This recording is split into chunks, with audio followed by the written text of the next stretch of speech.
Welcome to fandom. তো আজকে derby day, কলকাতার ডার্বি, আইএসএল এর কিন্তু ফার্স্ট ডার্বি এই সিজনের, যেটার জন্য অনেক অপেক্ষা করতে হয়েছে, কারণ মাঝখানে কিন্তু ইন্ডিয়ান টিমের খেলা ছিল, এশিয়ান কাপ ছিল। তো অবশ্যই যে ডার্বি চলে এসছে, দুই দলের কিরকম স্কোয়াড হতে পারে, স্কোয়াডে কিন্তু অনেক রকমই চেঞ্জেস হয়েছে। আর প্রথমেই বলে দিই, দুটো প্লেয়ার কিন্তু মিস করছে। একজন হলো ইস্ট বেঙ্গলের সৌভিক চক্রবর্তী, 4টে ইয়েলো কার্ড থাকার জন্য।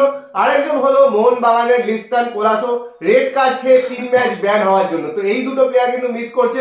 বাকি সবাই মোটামুটি অ্যাভেলেবেল আছে। কিছু কিছু প্লেয়ার যারা ইনজুর্ড ছিল তারা তো নেই, কিন্তু অনেকেই কিন্তু ফিরছে আবার ইনজুরি থেকে। তো সেই নিয়ে কি মনে হচ্ছে আমাদের স্টার্টিং 11 কি হতে পারে, কিরকম হতে পারে? কারণ হাওয়াজ ফিরে আসার পরে কিন্তু আইএসএল এর প্রথম ম্যাচ, তো সেই ম্যাচের দিকেই সবাই তাকিয়ে আছে। আর এক্সাইটমেন্ট তো তুঙ্গে পুরো। তো পুরোপুরি আমাদের যা বক্তব্য বলবো, কিন্তু সবার আগে যে কথাটা, এখন যারা সাবস্ক্রাইব করেনি অবশ্যই করে নিও, আর বেল আইকনটা টিং টং করে অপশনটা প্রেস করে দিও রেগুলার নোটিফিকেশন পাওয়ার জন্য। আমাদের ফেসবুক আর ইনস্টাগ্রাম পেজটা ফলো করে নাও, ডেসক্রিপশনে লিংক দেওয়া আছে। তো পূজার থেকে প্রথমে শুনে নাও। তো প্রথমেই বলি যে ডার্বি, তো যাই হোক, অনেক ভুয়ো খবর লাস্ট 2 সপ্তাহ ধরে আমি দেখে যাচ্ছি ফেসবুক, হোয়াটসঅ্যাপ, ইউনিভার্সিটিতে ছড়াচ্ছে। তো বলে রাখি, মাঠের লড়াইটা 90 মিনিট মাঠের মধ্যেই রেখো। ওই মাঠের বাইরে এসে আবার মারামারি, একে ফাটিয়ে দেওয়া, চোখ নষ্ট করে দেওয়া, পেট ফাটিয়ে দেওয়া, নাক ফাটিয়ে দেওয়া, মুখ ফাটিয়ে দেওয়া, এসব কিছু করো না। কারণ সবাই বাড়িতে যাবে, বাপ মা আসে, বাপ মা, ছেলে, বউ, তারপরে বাচ্চা কাচ্চা রয়েছে, সবাই টেনশন করে যে সুস্থভাবে ফিরবো কি ফিরবো না। তো সেইটাই বলবো যে সবাই চেষ্টা করো। আর যারা দেখবে যে কেউ কাউকে যদি দেখা করতে পারলে একটুখানি গিয়ে সাহায্য করতে। ড্র হলে তো খুব একটা প্রবলেম হয় না, কোনো একটা টিম জিতে গেলেই প্রবলেম। তো সেটা একটু মেনটেন করো, বাকিটা না পারলে যা ইচ্ছা করো, কোনো ব্যাপার না। তো বলে রাখি, আজকের কিন্তু ডার্বিটা অবশ্যই মোহনবাগানের কাছে খুব গুরুত্বপূর্ণ, কারণ আইএসএল এর লাস্ট কয়েকটা ম্যাচে পরপর কিন্তু হেরেছিল, যেই জন্য কিন্তু কোচ স্যাক হয়। সেখানে নতুন কোচ, মানে যে টিটি ছিল, তাকে কিন্তু কোচ হিসাবে নিয়ে আসা হয়। তো হাবাস কিন্তু একসময় এই টিমের কোচ ছিল, এটিকে মোহনবাগান যখন ছিল তখন কিন্তু কোচ ছিল, তারপর চলে যায়। তো সেই জায়গায় জুয়ান ফেরান্দো আসে, তো সেখান থেকে সেই টিমের প্রচুর প্লেয়ার রয়েছে। তো সেখানে নতুন কিছু ইনক্লুশন হয়েছে। তো হাবাস অনেককেই চেনে খুব ভালো করে, হাবাসের নিজস্ব ফেভারিট কিছু প্লেয়ারও রয়েছে। তবে যেটা গুড্ডু বললো প্রথমে, যে একটাই প্রবলেম, যে লিস্টান কোলাসোকে এই ম্যাচে পাওয়া যাবে না। আরেকটা যেটা হতে পারে, হয়তো সাহাল আব্দুল সামাদকে হয়তো শুরু থেকে ইউজ করতে পারবে না, কারণ সাহাল কতটা ফিট এখন অব্দি জানি। তবে আনোয়ার আলীর কিন্তু প্রবল সম্ভাবনা রয়েছে আজকের ম্যাচে স্টার্টিং থেকে খেলার। তো সেটা হাবাসের উপরে ডিপেন্ড করবে। আর আনোয়ার আলী যদি ফিট থাকে তাহলে তো অবশ্যই ওকে শুরু করা, মানে ও থাকা মানে একটা বাড়তি বিদেশি ডিফেন্ডার থাকা টিমে, এরকমই কিন্তু একটা ব্যাপার। তো আনোয়ার সাহাল সবাই কিন্তু স্কোয়াডে থাকবে। এবার দেখার বিষয় কাকে কাকে খেলায়। স্কোয়াড কিন্তু ভালোই নামাতে পারে। লিস্টান হয়তো নেই, কিন্তু তবুও কিন্তু প্রচুর অপশন আছে। কিয়ান নাসিরের মতো অপশন আছে, যে কিন্তু অলরেডি ডার্বিতে নিজেকে প্রুফ করেছে। মনবীর সিং তো অবশ্যই আছে। যথেষ্ট ভালো টিম আছে, কারণ দীপাক টাংরি কিন্তু এখন ফর্মে আছে, ন্যাশনাল টিমে গিয়ে খেলা দেখেছো, তো দীপাক টাংরি কিন্তু খেলবেই।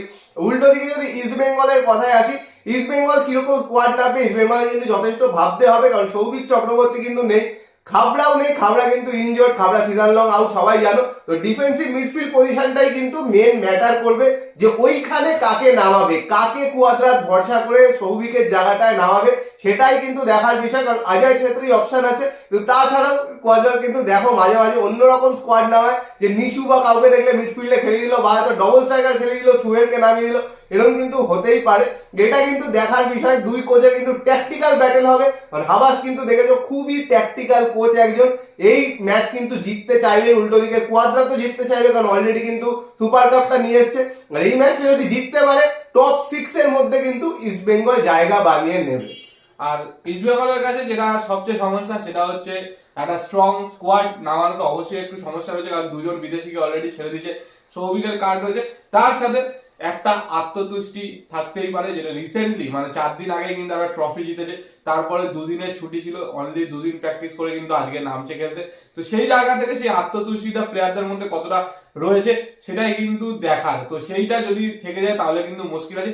আর মোহনবাগান তো এই ম্যাচে অল আউট নামবে জেতার জন্য, কারণ সুপার কাপের ডার্বি হেরেছে, সুপার কাপ চ্যাম্পিয়ন হতে পারেনি, প্লাস লাস্ট 3টে আইএসএল এর লাস্ট 3টে ম্যাচে খুব খারাপ পারফরমেন্স। সেখান থেকে নিজেদেরকে চেঞ্জ করতে, আবার পুরোনো ছন্দে ফেরার জন্য চেষ্টা করবে, আর পুরো অল আউট খেলবে, জান লড়িয়ে দেবে মানে জেতার জন্য। তো সেখান থেকে কিন্তু এইটা খুব হাড্ডাহাড্ডি ডার্বি হতে চলেছে। তবে যেহেতু হাবাস আছে, খুব অ্যাটাকিং ফুটবল হয়তো আমরা দেখবো না, কাউন্টার অ্যাটাক যেরকম খেলে সেরকমই দেখবো। আর দুটো টিমই আমার যতদূর মনে হয় হয়তো ডিফেন্সকে স্ট্রং রেখে কাউন্টার অ্যাটাক মানে বেসিসে কিন্তু খেলবে দুজনে। তো মোটামুটি মোহনবাগানের যে স্কোয়াডটা হতে পারে সেটা একটু বলে দিই। গোলে তো অবশ্যই বিশাল কে থাকবে, একদিকে আশিস রায়, একদিকে সুভাশিস বোস, মাঝখানে অনেক অপশন আছে। আনোয়ার আলী রয়েছে, হামিল রয়েছে, হেক্টর ইউসে রয়েছে। তো এই তিনজনের মধ্যে যে কোনো দুইজন। তো আমার প্রেফারেন্স আনোয়ার আলী এবং হচ্ছে তার সাথে হচ্ছে হামিল। ডিফেন্সিভ মিডফিল্ডে হেক্টর ইউসকে ইউজ করতে পারে এবং তার সাথে কিন্তু দীপক টাংরি অথবা থাপা যে কোনো একজনকে ইউজ করতে পারে, কারণ দীপক টাংরি যে পারফরমেন্স করেছে ফার্স্ট টিমের সুযোগ পেতেই পারে। এবার হচ্ছে ওপরের তিনজন বিদেশি, নর্মালি জুয়ান ফের্নান্দো হয় সাদিকু বা কামিন্সকে খেলাতো, তার সাথে দিমিত্রি বুমো তিনজনকে ইউজ করতো। আমার তো মনে হয় যদি হাবাস চায় তাহলে কিন্তু কামিন্সকে ড্রপ করে বুমো এবং দিমিত্রিকে খেলাতে পারে। দিমিত্রিকে স্ট্রাইকার করে দিল, বুমোকে মিডফিল্ড অ্যাটাকিং মিডফিল্ডার যেরকম খেলে সেরকম। একদিকে মানবীরকে ইউজ করতে পারে, একদিকে কিয়ান নাসিকেও ইউজ করতে পারে, বা অন্য কাউকে চাইলেও কিন্তু ইউজ করতে পারে। তো আমার যা মনে হয় ইউজ থেকে কিন্তু ইউজ করবে না, কারণ অনিরুদ্ধ থাপা ওখানে আছে, দীপক টাংরি ওখানে আছে, এই দুটোই কিন্তু ডিফেন্সিভ মিডফিল্ডার হয়তো রাখবে। তাদের ওপর হুগো বুমো থাকবে, একদম ওপরে কামিংস থাকবে। বাদিক দিয়ে হয়তো পেট্রাডস খেলবে, কারণ পেট্রাডস কিন্তু এই একটা জিনিস পেট্রাডস খুব ভালো, দুদিক দিয়ে খেলতে পারে। বাদিক দিয়ে হয়তো পেট্রাডস খেলবে। আর হাবাসের খুব ফেভারিট কিন্তু একজন প্লেয়ার মানবীরকে কিন্তু ডান দিক দিয়ে খেলাবে, কারণ মানবীরকে যতবার হাবাস খেলিয়েছে অসাধারণ কিন্তু ডার্বিতে পারফর্ম করেছে। তো আমার কিন্তু মনে হয় ওপরে এটা থাকবে। আর নিচে যেটা পুছে বললো ওই চারজন কোনো চেঞ্জ নেই, কিন্তু ওপরে কিন্তু এই ফরমেশনটা হতে পারে আমার মনে হচ্ছে। আর এবার চলে আসি ইস্ট বেঙ্গলের কথা। তো ইস্ট বেঙ্গলের টিমে অবশ্যই মাঝমাঠটা নিয়ে একটু সমস্যা, বাকি তো সেরকম সমস্যা নেই। গোলে অবশ্যই প্রভসুকান গিল থাকবে, ডিফেন্সে হিজাজি এবং লালচুং বুমরা, একদিকে মন্দার রাও, একদিকে হয় রাকিব না হলে নিশু, ডিপেন্ড করছে এখানে কিভাবে ইউজ করবে। আর যদি চায় তাহলে কিন্তু নিশুকে আবার অনেক সময় ডিফেন্সিভ মিডফিল্ডেও ইউজ করতে, যেমন প্রথম দিকে আইএসএল এর ম্যাচগুলোতে আমরা দেখেছিলাম। আর ডিফেন্সিভ মিডফিল্ড যদি দুজন হিসাবে খেলে তাহলে অবশ্যই ক্রেসপোর সাথে অজয় ছেত্রী আসবে, কারণ এছাড়া কিন্তু আপাতত আর কোনো অপশন নেই। কারণ মোবাসির চলে গেছে, এডুইনকে তো খেলাচ্ছেই না, তো হঠাৎ করে ডার্বিতে আশা করা যায় যে নামাবে না। তো ডিফেন্সিভ মিডফিল্ডে কিন্তু ইস্ট বেঙ্গলের দুটো অপশন রয়েছে, দুজনেই বিদেশি। একটা হচ্ছে পার্দোকে ইউজ করতে পারে, তার সাথে কিন্তু সল ক্রেসপো রয়েছে। তো আশা করা যায় যে দুজন বিদেশিকে দিয়ে কিন্তু ওখানটা ব্লক করবে এবং তার ওপরে অবশ্যই যে কোনো একজন ইন্ডিয়ান প্লেয়ারকে খেলাতে পারে। এবার সেইখানে কে হবে এটাই হচ্ছে দেখার। আর যেহেতু ক্লেটন রয়েছে, ক্লেটন তো অবশ্যই স্ট্রাইকার হিসাবে, সিঙ্গেল স্ট্রাইকার হিসাবে খেলবে। একদিকে মাহেশ, একদিকে নান্দা, মাঝখানে জায়গাটায় কাকে ইউজ করে সেটাই কিন্তু দেখার। ওইখানে কিন্তু সেরকম ইন্ডিয়ান অপশন নেই। একটা হতে পারে সুহেলকে কিন্তু স্ট্রাইকার হিসাবে শুরু করিয়ে পেছনে ক্লেটনকে একটু নিয়ে চলে আসতে পারে। হ্যাঁ, এটা কিন্তু একটা অপশন হতে পারে, কিন্তু আমার কিন্তু মনে হচ্ছে মিডফিল্ডে কাউকে একটা আউট অফ পজিশন খেলাতে হবে।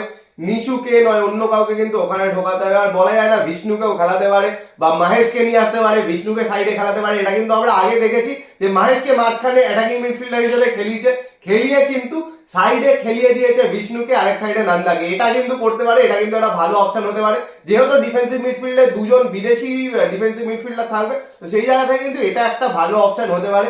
কুয়াদ্রাদের মাথায় কি চলবে কুয়াদ্রার কিন্তু নিজেই জানে কিরকম ভাবে স্কোয়াড না হবে। তো দেখা যাক, আমাদের যেটা মনে হলো সেরকম ভাবে কিন্তু তোমাদের স্টার্টিং 11টা বললাম। এবার তোমাদের কি বক্তব্য, east Bengal fan, Mohun Bagan fan, সবারই তোমাদের কি মনে হচ্ছে স্টার্টিং 11 কি হতে পারে সেটা নিয়ে কমেন্ট বক্সে কমেন্ট করে জানাও। আজকে কিন্তু ডার্বি রাত্রিবেলা ঠিক ব্লগ চলে আসবে 9:30, খেলা শেষ। চেষ্টা করবো 11টার মধ্যে কিন্তু এডিট করে আপলোড করার। যেই জিতুক অবশ্যই দেখো, শেয়ার করো, কারণ ইন্ডিয়ার বিগেস্ট ম্যাচ। তো সেই এক্সাইটমেন্ট নিয়ে কিন্তু সবাই দেখো, শেয়ার করো, কমেন্ট করো, যা ইচ্ছা করো। আর ভিডিওটা পছন্দ হলে লাইক করে দিও, শেয়ার করে দাও, চ্যানেলটা কিন্তু অবশ্যই সাবস্ক্রাইব করে দাও, আর বেল আইকনটা টিং টং করে দাও রেগুলার নোটিফিকেশন পাওয়ার জন্য। তো চলো এখনের জন্য টাটা।